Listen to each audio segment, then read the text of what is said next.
आयुष गौड़ हम लोग स्टार्ट करने जा रहे हैं हमारी जावा ओरिएंटेड सीरीज़ के 10th ट्यूटोरियल के साथ, जहाँ पे हम लोग बबल सॉर्टिंग और इंसर्शन सॉर्टिंग के बारे में बात करेंगे। तो चलिए आज स्टार्ट करते हैं हमारे इस ट्यूटोरियल के साथ। तो यार हम लोग बबल सॉर्टिंग के बारे में जान रहे हैं।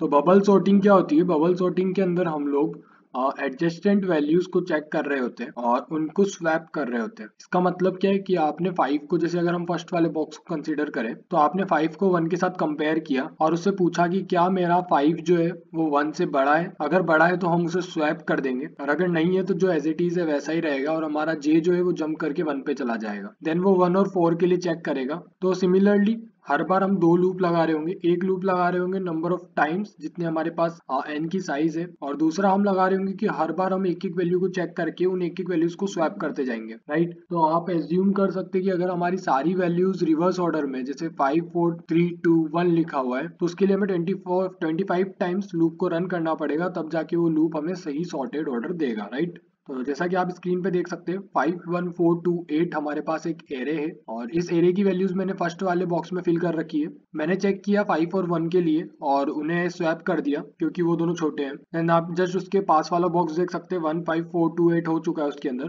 देन अब मैंने 5 और 4 के लिए चेक किया और 5 और 4 को मैंने स्वैप कर दिया। तो देख सकते हैं आप इधर नीचे जो 1 4 5 2 8 वाला है, अब मैंने 5 और 2 को चेक किया और उन्हें भी स्वैप कर दिया। अब लास्ट वाले में आप देख सकते हैं कि 5 और 8 जो है वो ऑलरेडी सॉर्टेड है, तो हमें उसे स्वैप करने की कोई ज़रूरत नहीं है। और सिमिलरली फिर मैं वापस से इस लूप के अंदर आया j equals to 4 j equals to 1 के साथ, और वहां पे मैंने चेक किया कि यार 1 तो ऑलरेडी अपनी सॉर्टेड पोजीशन में पहुंच चुका है, तो अब मैं सेकंड पोजीशन से स्टार्ट करता हूँ और 4 को 2 के साथ कंपेयर करता हूँ। 4 को 2 के साथ कंपेयर करने पे यार वो 2 और 4 में स्वैप हो गया है। अब मेरे पास एरे बन चुका है 1 2 4 5 8। अब जब वो 4 को 5 के साथ चेक करने जाएगा तो वो यहाँ पे ऑलरेडी सॉर्टेड है, और 5 और 8 भी ऑलरेडी सॉर्टेड है, तो अब मेरा पूरा एरे सॉर्ट हो चुका है। तो यार इसी तरीके से बबल सॉर्टिंग वर्क कर रहा होता है। वो आपके लिए हर वैल्यू के लिए चेक कर रहा होता है कि क्या वो ग्रेटर देन लेस देन है, और उसके बाद में उन्हें स्वैप कर रहा होता है उनकी कंडीशंस के बेसिस पे। और ये कंजिक्यूटिवली हो रहा होता है, एडजस्टेंट वाली वैल्यूज के साथ होता है। आसपास वाली वैल्यूज को मैच करके देखेगा और उसके अकॉर्डिंग वो स्वैपिंग फंक्शन को परफॉर्म करेगा। तो इसीलिए इसकी टाइम कॉम्प्लेक्सिटी कुछ ज्यादा होती है। ओ ऑफ एन स्क्वायर इसकी वृष्ट टाइम कॉम्प्लेक्सिटी होती है। तो चलिए स्टार्ट करते हैं इसकी इम्प्लीमेंटेशन के साथ कि कैसे हम इसे जावा कोड में इम्प्लीमेंट कर रहे होते हैं। तो यार हम लोग स्टार्ट करते हैं हमारे बबल सॉर्ट के साथ। और मैं आप लोगों को बता दूं स्टार्ट करने से पहले कि यार ये कंसेप्ट थोड़े से ट्रिकी होते हैं। अगर आप बिगिनर है बिल्कुल प्रोग्रामिंग लैंग्वेज के साथ, तो आप लोगों को फिर भी ये थोड़े बहुत प्रॉब्लम दे सकते हैं कोड करते टाइम। बट जितना ज़्यादा आप इन्हें प्रैक्टिस करेंगे, आप उतना ही ज़्यादा अपने कंसेप्ट को स्ट्रॉन्ग करते जाएंगे, और एक टाइम आएगा जब आप लोगों को ये चीज़ें ज़्यादा डिफिकल्ट नहीं लग रही होंगी। तो गिव अप मत करना, प्रैक्टिस करते रहना साथ साथ यार। तो चलिए स्टार्ट करते हैं हमारे इस ट्यूटोरियल के इम्प्लीमेंटेशन के साथ। तो सबसे पहले मैं आप लोगों को ट्राई एंड कैच ब्लॉक का यूज करना सिखा देता हूँ, क्योंकि मुझे लगता है कि ये ज्यादा इंपॉर्टेंट सेक्शन होता है किसी भी प्रोग्रामर के लिए। तो ये सिंटेक्स होता है ट्राई एंड कैच ब्लॉक का। अब इसका मतलब क्या है पहले वो समझ लेते हैं। इसका मतलब है कि आप ट्राई के अंदर कुछ कोड ऑफ स्टेटमेंट लिखेंगे, और अगर आपका वो कोड ऑफ स्टेटमेंट सही से रन हो जाता है विदाउट एनी एरर, तो वो एग्जीक्यूट हो जाएगा। बट अगर उसके अंदर कोई एरर आ जाता है, तो वो यहाँ से एक एरर थ्रो करता है, जो कि ये कैच वाला ब्लॉक कैच कर लेता है उस एक्सेप्शन को, और फिर आपको बोलता है, और फिर इसके अंदर आप कुछ कुछ कोड लिख रहे होते हैं या कुछ कुछ प्रिंट करवा रहे होते हैं। तो ये आपको वही बताता है कि अगर आपके ट्राई ब्लॉक के अंदर कुछ एरर आ गया है, तो कैच ब्लॉक रन करेगा और वो आपको बताएगा कि आपने ये चीज़ गलत करी है, या फिर जो भी आपने प्रिंट करवाया है वो आपको प्रिंट करके दे देगा, राइट। तो ये तो हो गया ट्राई एंड कैच ब्लॉक के बारे में, और हमें इसे यूज़ भी करना चाहिए, क्योंकि जनरली जब आप कोड शेफ के साथ स्टार्ट करेंगे कोडिंग करना, तो वहाँ पे जावा के अंदर कई बार वो स्कैनर थ्रो करता है या एक्सेप्शन थ्रो कर देता है अगर आप ट्राई एंड कैच ब्लॉक को यूज़ नहीं करते हैं तो इसीलिए मैंने सोचा कि मैं आप लोगों को पहले ही बता देता हूँ कि आप लोगों को try and catch block use करना चाहिए जब भी आप जावा में कोड कर रहे हो। तो स्टार्ट करते हैं हमारे बबल सॉर्ट के साथ, जहाँ पे आप सबसे पहले यूज़र से एक इनपुट ले रहे होंगे। तो यूज़र से इनपुट लेने के लिए आपको स्कैनर क्लास का एक ऑब्जेक्ट बनाना पड़ता है।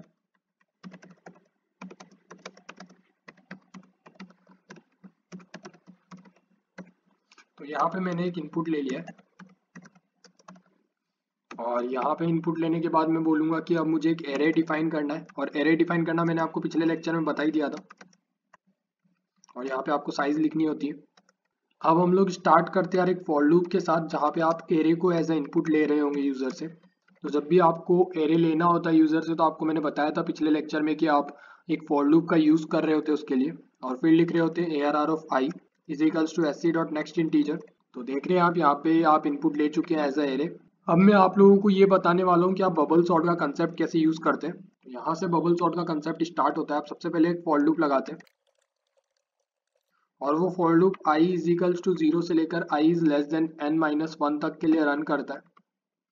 n-1 तक के लिए क्यों रन करता है? क्योंकि यार आप जब भी आप कोई कोड लिखते हैं तो आपका लास्ट वाला वैल्यू हमेशा धीरे धीरे करके सॉर्ट होते जाता है। तो जब आप आखिरी वाली पोजीशन में पहुंच चुके हैं तो ऑलरेडी वो सॉर्टेड है। अब आप एक वैल्यू को किससे कंपेयर करेंगे, इसीलिए आप n-1 से लेस तक के लिए उसे रन करते हैं। अब हम लोग इसके अंदर हमारा दूसरा लूप इंप्लीमेंट करेंगे जो कि j के लिए होगा। तो अब आपको यहाँ पे समझ में आ रहा होगा कि मैंने यहाँ पे n-i-1 क्यों लिखा है। तो यार इसका एक मैंने आपको रीजन में दे देता हूँ यहाँ पे कि जब मैंने आपको बबल सॉर्ट के वो ब्लॉक डायग्राम्स दिखाए थे, तो उस बबल सॉर्ट के ब्लॉक डायग्राम में जब भी आप एक आई की वैल्यू के लिए लूप में रन कर रहे थे तो हर बार एक वैल्यू जाके लास्ट में सेटल हो जा रही, जितनी ग्रेटर वैल्यूज थी। जैसे सबसे पहले 5 जाके लास्ट में सेटल हुआ था, देन 4 5 के पहले जाके सेटल हो गया था। तो जितनी बार आप लूप में रन करेंगे तो बचे हुए एरे की ग्रेटर वैल्यू जाके लास्ट में सेटल होती चली जाएगी और इस वजह से आप हर बार लूप को एक बार कम रन करवा रहे होंगे, राइट। जैसे आपने 0 के लिए अगर रन किया था तो n-1th पोजीशन पर जाके आपका 5 स्टोर हो गया था। सिमिलरली जैसे ही आपने 4 के लिए मतलब सेकंड टाइम रन किया था लूप को, तो आपका n-1 वाली पोजीशन यानी कि n-2 वाली पोजीशन पे जाके आपका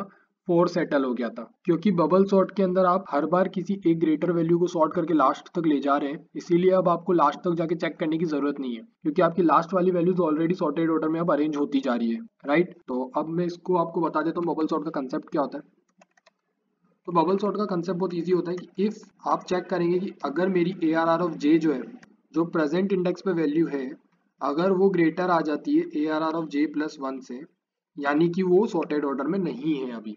अगर आपकी ARR ऑफ J की value ARR of J plus 1 से छोटी आ जाती है तो इसका मतलब है कि वो अभी सॉर्टेड ऑर्डर में नहीं है।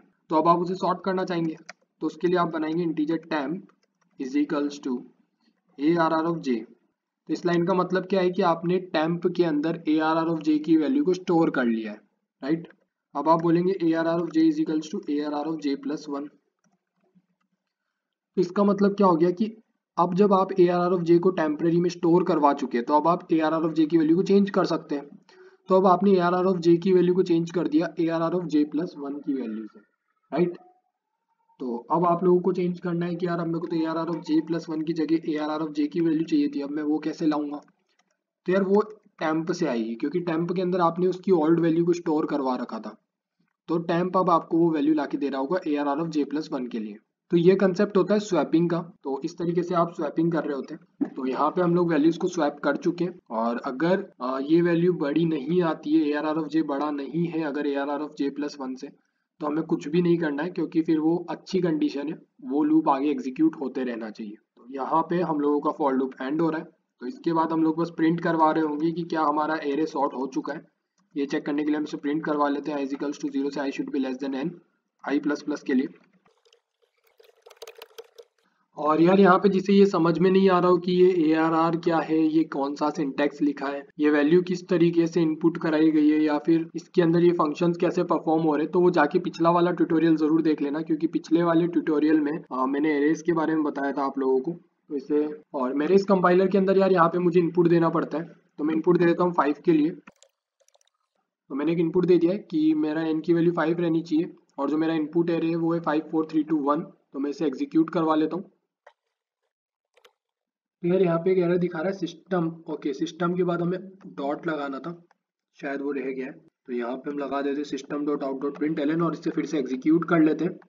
तो देख रहे हैं आप यहाँ पे 1 2 3 4 5 प्रिंट हो चुका है, जबकि हमने एरे दिया था 5 4 3 2 1। तो हमने इसे कम्प्लीटली अनसॉर्टेड ऑर्डर के अंदर पास किया था और इसने हमें यहाँ पे सॉर्ट करके आंसर दे दिया है। तो यही होता है यार बबल सॉर्टिंग का कंसेप्ट, कि कैसे आप बबल सॉर्ट यूज कर रहे होते हैं। तो अब हम लोग बात कर लेते हैं इंसर्शन सॉर्ट की। तो इंसर्शन सॉर्ट के साथ स्टार्ट करते हैं। इंसर्शन सॉर्ट देखने में बिल्कुल बबल सॉर्ट जैसा लग रहा होगा आप लोगों को, बट यहाँ पे एक चेंज है। यहाँ पे कैसा है ना कि आपकी आई की वैल्यू 0 से स्टार्ट होके n-1 तक जाती है और वो हर वैल्यू के लिए चेक कर रही होती है। जैसे उसने चेक किया कि आपकी i इजिकल्स टू 0 की वैल्यू क्या i इजिकल्स टू 1 से बड़ी है, अगर बड़ी है तो वो i इजिकल्स टू 1 को सबसे पहले लेगी और फिर उसके रिवर्स ऑर्डर में चलना स्टार्ट करेगी और देखेगी कि i इजिकल्स टू 1 की एक्चुअल पोजीशन क्या होनी चाहिए थी। वो उनको स्वैप नहीं कर रही होगी, वो एक्चुअली में उसकी रियल पोजीशन ढूंढ के उसे वहां पे फिट कर देगी। जैसे कि यहाँ पे अगर हम देखें तो 1 जो है वो 5 उससे जस्ट पहले आ रहा है, तो इसीलिए उसने इन दोनों को स्वैप कर दिया। सिमिलरली अगर हम सेकंड केस में देखें 1 5 4 2 8 वाले में, तो वहां पे भी 4 और 5 आपस में आसपास आ रहे हैं, इस वजह से उन दोनों को स्वैप कर दिया। लेकिन थर्ड वाला केस ज्यादा क्लियर करेगा आपको ये आइडिया। 1 4 5 2 8, तो यहाँ पे हुआ क्या, उसने 5 और 2 को चेक किया और 2 5 से छोटा है, इसीलिए उसने क्या किया कि 2 की एक्चुअल पोजीशन ढूंढी उसने एक जे का लूप लगाया और उसने बोला कि मैं जे को तब तक डिक्रीमेंट करता रहूंगा जब तक कि मेरी ARR ऑफ जे की वैल्यू 2 से छोटी ना आ जाए, और जैसे ही 2 से छोटी आई तो उसने जे की जगह पे उसने उसको रिप्लेस कर दिया। तो नया लूप बन चुका होगा 1 2 4 5 8। तो इंसर्शन सॉर्ट में यार यही है, एक बेसिक डिफरेंस है। लूप दो ही लग रहे होते हैं, लेकिन इंसर्शन सॉर्ट उसकी एक्चुअल वैल्यू चेक करता है सीधे। वो चेक करता है कि अगर ये 2 इससे छोटा है तो एक्चुअली में ये आना कहाँ पे चाहिए था, और ये सीधा ले जाके उस जगह पे उसे प्लेस कर देता है। तो यही होता है इंसर्शन सॉर्ट। तो अब इसके इम्प्लीमेंटेशंस देख लेते हैं, क्योंकि वही आपको कुछ हद तक ज्यादा क्लियर कर पाएगा इसे।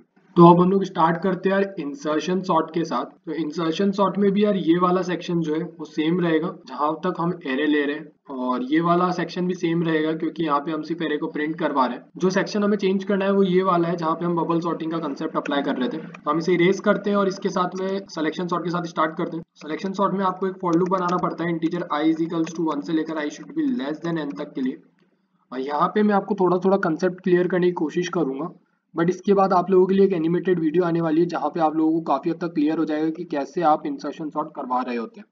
तो इंसर्शन सॉर्ट का तरीका है यार कि आपने सबसे पहले 1 से n तक के लिए इसे रन लूप को रन करना है, और आपको बोलना है इंटीजर की वैल्यू, या फिर की वैल्यू की जगह मैं बोल सकता हूँ की, या फिर मैं के ही बोल देता हूँ सीधा। तो integer k is equals to ARR of i. ARR of i की वैल्यू मैं के में स्टोर करवा रहा हूँ, और फिर मैं ये चीज बोल रहा हूँ कि यार आपका जो इंटीजर जे है वो i-1 हो जाएगा। क्यों हो जाएगा ऐसा, तो ये जैसे ही मैं आपको एनिमेटेड वीडियो दिखाऊंगा आपको समझ में आ जाएगी ये चीज कि क्यों मैं ये बोल रहा हूँ कि आपका जे i-1 होना चाहिए।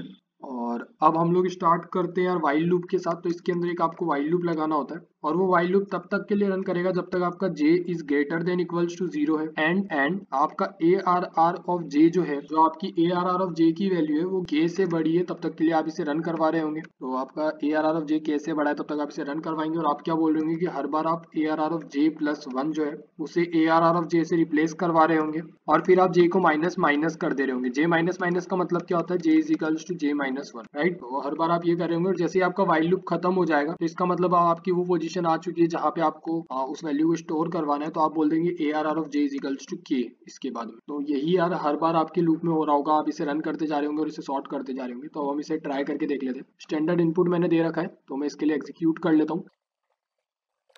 तो इसने हमें कुछ भी प्रिंट नहीं किया यार, ऐसा क्यों हो रहा है, क्या हमने इसे प्रिंट नहीं करवाया क्या? तो हाँ यार यहाँ पे एक एरर हो गया है, हमें ARR ऑफ j प्लस 1 लिखना था, ARR ऑफ j नहीं लिखना है। तो अब हम इसे रन करवा लेते हैं। ARR ऑफ j प्लस 1 की जगह पे हमें k इंस्टॉल करवाना था। तो देख रहे हैं आप यहाँ पे ये एरे सॉर्ट हो चुका है, 1 2 3 4 5 लिखा हुआ आ चुका है आपके सामने, और मैंने इनपुट दिया था 5 4 3 2 1। तो देख रहे हैं आप यहाँ पे पूरा सॉर्ट हो चुके आ चुका है ये ऑर्डर। तो इसी तरीके से आपको सिलेक्शन सॉर्ट लगा रहे होते हैं। सिलेक्शन सॉर्ट का सिर्फ इतना सा कंसेप्ट है यार, यही कंसेप्ट आपको सिलेक्शन सॉर्ट में याद रखना होता है। और ये क्यू मैंने i इज इक्वल्स टू 1 से स्टार्ट करके लेस देन n रखा है, और क्यू में हर बार j is greater than equals to 0 और ARR of j is greater than k के लिए वाइल लूप लगा रहा हूँ, और क्यू में हर बार ARR ऑफ j प्लस 1 की जगह ARR ऑफ j को स्टोर करवाते जा रहा हूँ। ये मैं आप लोगों को बता देता हूँ इस एनिमेटेड वीडियो में। तो जो एनिमेटेड वीडियो अब आपको स्क्रीन पे दिख रही है यार, उस चीज को ध्यान से देखिएगा और समझिएगा कि क्यों मैंने ये चीज करी है। चलिए स्टार्ट करते हैं हमारी इस एनिमेटेड वीडियो के साथ। Bubble sort algorithm. When I equals to 0 and j equals to 0 for that loop, your 5 and 4 will swap. So the final data for I is equals to 0 and j is equals to 0 is 4 5 3 2 1. Then j will increment, and for I is equals to 0 and j equals to 1, 5 and 3 will swap.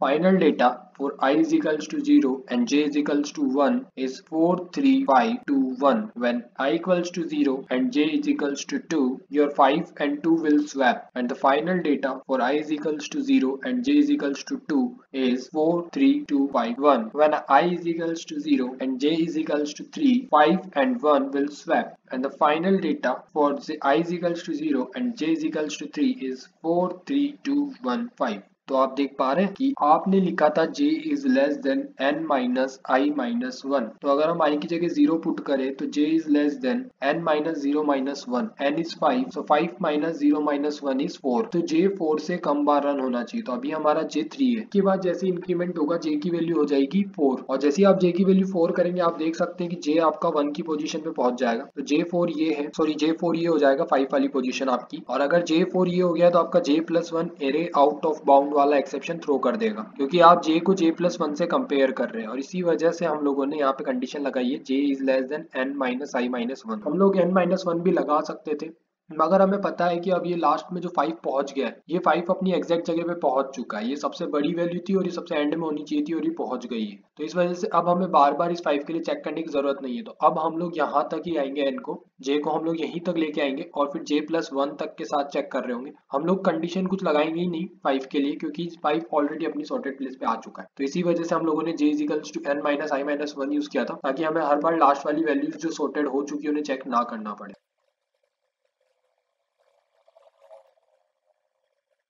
For I is equals to 1 and j is equals to 0, 4 और 3 swap करेंगे। Similarly I1 J1 के लिए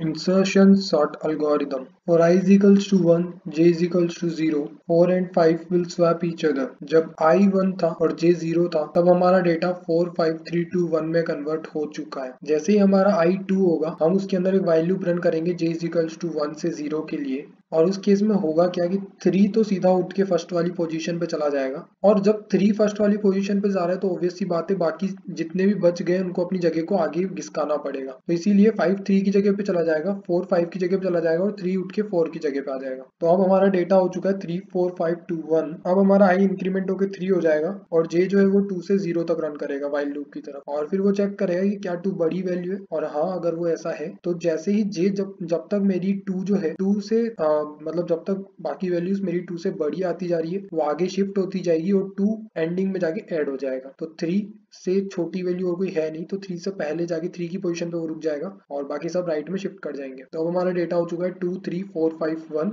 और फिर i is equals to 4 और j is equals to 3 से 0 के लिए हम लोग इस लूप को रन कर रहे हैं, और इसीलिए हमने कंडीशन लगाई थी कि j i माइनस 1 से स्टार्ट होना चाहिए। तो हम लोगों ने i माइनस 1 से स्टार्ट करा था j की वैल्यू को। देख रहे हैं आप यहाँ पे ये एक बार 2 आगे शिफ्ट हो गया, 3 4 की जगह पे शिफ्ट हो गया, 4 5 की जगह पे आ गया और 5 1 की जगह पे आ गया, और ये 1 यहाँ से उठ के 2 की जगह पे जाके शिफ्ट हो गया क्योंकि 1 सबसे छोटी वैल्यू है इनमें से। और इसके बाद हमारा डेटा अरेंज हो चुका है 1 2 3 4 5 के अंदर। हमारे एक्चुअल में जो हमें एरे मिला था वो था 4 5 3 2 1, और हमने जो अरेंज करके दिया है वो है 1 2 3 4 5। तो इसी वजह से हम लोगों ने यहाँ पे i माइनस 1 से स्टार्ट किया था j को, और हम लेके गए थे ग्रेटर देन इक्वल्स टू 0 तक, ताकि वो हर वैल्यू को चेक कर सके। जैसे हम यहाँ पे बात करें 3 के लिए तो वो चेक कर सके क्या ये 3 से बड़ा है, तो हाँ बड़ा है, तो इसको राइट शिफ्ट मार दीजिए और 3 को इधर ले आइए। देन चेक करो कि क्या ये 4 से भी बड़ा है, तो 4 को भी राइट शिफ्ट मार दीजिए, और अगर उसके बाद कोई वैल्यू एग्जिस्ट नहीं करती है तो 3 को ले जाके लास्ट में बिठा दीजिए, और अगर वैल्यू एग्जिस्ट करती है तो चेक करिए क्या बड़ा है या छोटा है। अगर वो छोटा आ जाता है तो उसके बाद में हमें इसके साथ स्वैप करके बस बाकी काफी रहना है, फिर वो 3 के साथ 4 के साथ ही स्वैप होगा सिर्फ। अगर मान लीजिए यहाँ पे 2 अवेलेबल होता, 2 राइट में शिफ्ट नहीं होता, वो एक्चुअली में 4 को शिफ्ट करके 4 की पोजीशन पे आके स्टेबल हो जाता। तो यही कंसेप्ट होता है हमारे इंसर्शन सॉर्ट का।